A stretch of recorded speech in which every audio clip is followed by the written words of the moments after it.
So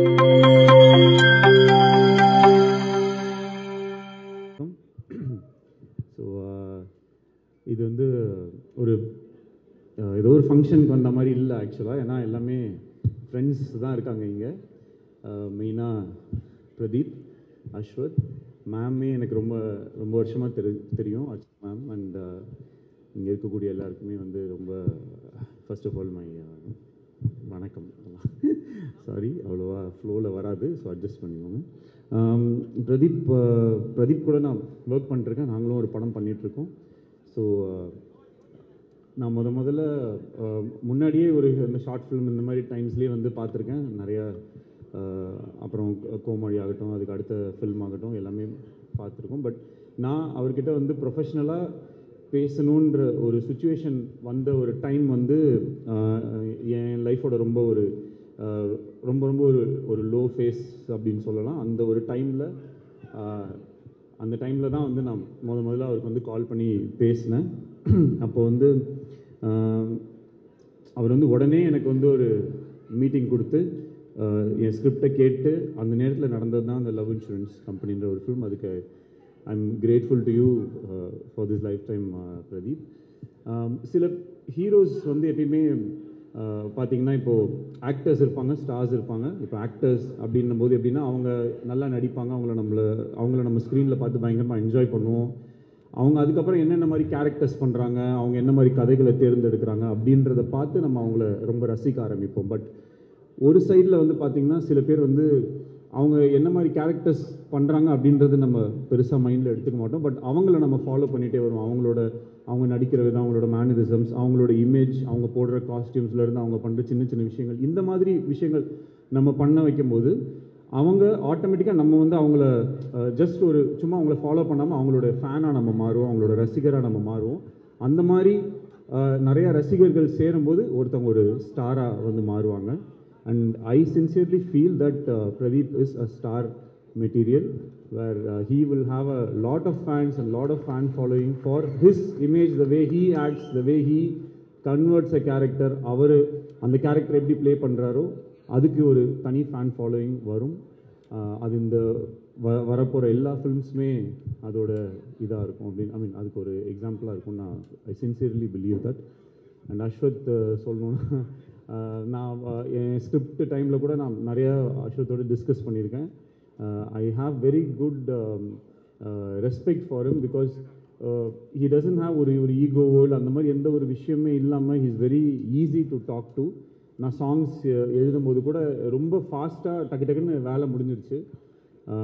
அவரோட அப்படியே ஒரு ஃப்ரெண்ட்ஷிப் ஆகிடுச்சு. ஸோ நாங்கள் நார்மலாக ஒர்க் இல்லாத ஒரு டைம்லேயுமே வந்து we use to hang out, அந்த மாதிரி ஒரு நிறையா இது. இப்போ இந்த படம் ஹிட்டானதுக்கப்புறம் யூரோப் கூப்பிட்டு போகிறேன்னு சொல்லியிருக்காரு. அந்த வழித்துணைய சாங்கில் வர எல்லா மாண்டேஜ் இடத்துக்குமே கூப்பிட்டு போகிறேன்னு ப்ராமிஸ் பண்ணியிருக்காரு. I hope he sticks to the promise. And I wish everyone இந்த மூவியில் இருக்கிறவங்கள Kayadu and Anupama, there's a very nice cast. And லியானோட ஒர்க் பண்ணுறது ஐ திங்க் இதுக்கு முன்னாடி ஒரே ஒரு பாட்டு மட்டும் ஒர்க் பண்ணியிருக்கோம். திமிரு காட்டாதுன்னு சொல்லி ஒரு சாங் ஒர்க் பண்ணியிருக்கோம். அந்த ஐ ஹாவ் வெரி ஃபாண்ட் மெமரிஸ் அந்த சாங். அப்போது நான் ஒரு வேர்ட் சொன்னால் அவர் கடைசி வரைக்கும் அந்த வேர்டை வந்து வைக்கவே இல்லை. அட்லீஸ்ட் இப்போ வந்து இந்த பாட்டில் எதுவுமே என்னோடய வேர்ட்ஸ் எதுவுமே சேஞ்ச் பண்ணாமல் அலோவ் பண்ணதுக்கு தேங்க்யூ ஸோ மச். அது என்ன வேர்டு சார்? இல்லை, நான் சொன்னேன் அந்த திமிரு காட்டாதடி தானே இருந்துச்சு, அது ஃபிலிமு காட்டாதடின்னு வச்சுக்கலாம்.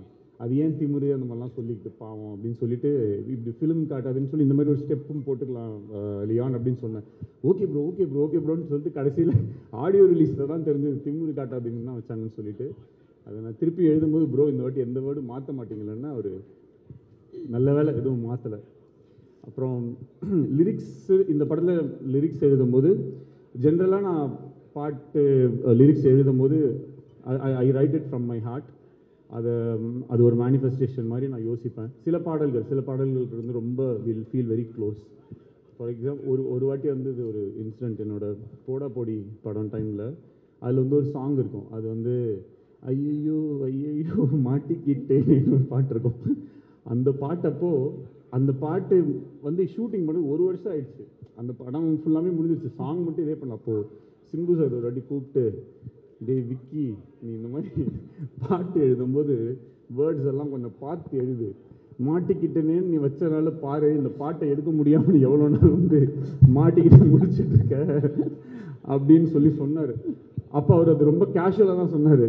சரி, அப்போலேருந்து ஆனால் எனக்கு அது ரொம்ப ஒரு இது. ஏன்னா நான் முதல்ல பாட்டு எழுத ஸ்டார்ட் பண்ணும்போதே, டேய் நீ நல்லா தான்டா எழுதுற, நீ எழுதுற அப்படின்னு அவர் தான் ஓகே அப்படின்னு சொன்னார். அப்போ இந்த ஒரு ஓகே ஒரு மாட்டிக்கிட்டேனேன்னு எழுதியிருக்கோம், கரெக்ட், ஆமாம்ல, அவன் 1.5 வருஷம் ஆயிடுச்சு இது எடுக்கிறதுன்னு சொல்லி போயிடுச்சு. அதுக்கப்புறம் என் லைஃப்பில் எழுதின எல்லா சாங்க்குமே அந்த லிரிக்ஸ் எழுதும்போது அதில் வந்து ஒரு ஃபீல் கரெக்டாக, அதுக்குள்ளே நம்ம என்ன எழுதுகிறோம் ஏது எழுதுகிறோம், இப்போ எல்லாமே இனிமே நல்லா தான் நடக்கும், பட்டாசு சும்மாவே கொளுத்தாமல் வெடிக்கும் எல்லாம் சார். ஓகே, எனக்கு ஒரே டவுட் விக்கி சார், இதெல்லாம் வந்து மாஸ் சாங்ஸ், ஒரு நல்ல பாசிட்டிவான நோட்டு. ஓகே, இந்த காதல் பாட்டு எழுதும்போது அப்படியே உருகிடுறீங்க, எங்களையும் உருக வச்சிடுறீங்க.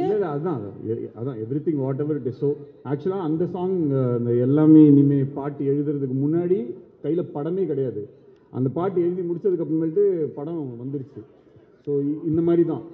அப்படி இருக்கும்போது இப்போ இதுலேயும் வந்து இப்போ இவர் வரும்போது நான் சொன்னேன், தலை இந்த உங்கள் இது அப்போது ஆடியோ லான்ச்சோ இல்லை ஒரு ப்ரீ ரிலீஸ் ஈவெண்ட் வரும்போது அந்த பாட்டு வரும். அப்போ நீங்கள் வரும்போது அந்த ஆரம்பித்த இடம் தெரியாது அப்படின்னு வரும். அந்த இடத்துல ஏறிவான்னும் போது நீங்கள் அப்படியே ஏறி வருவீங்க. அப்படியே நம்ம போவோம், 2 பேரும் ஷேக் ஹேண்ட் கொடுப்போம், அப்படி இப்படின்னு சொல்லி ஒன்று சொல்லிட்டு இருந்தோம்.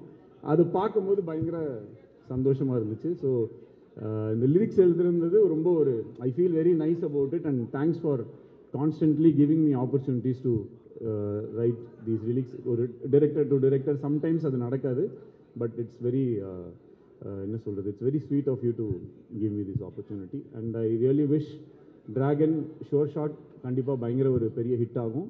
அதில் ஈவன் ஒரு சின்ன டவுட் கூட இல்லை. ட்ரெய்லர் ஆல்ரெடி வைரலாக போயிட்டு இருக்கு. And I hope everyone watches this film in theatre, and all the best. Okay. Thank you so much. So, Mike, எத்தனை போயிட்டாரு?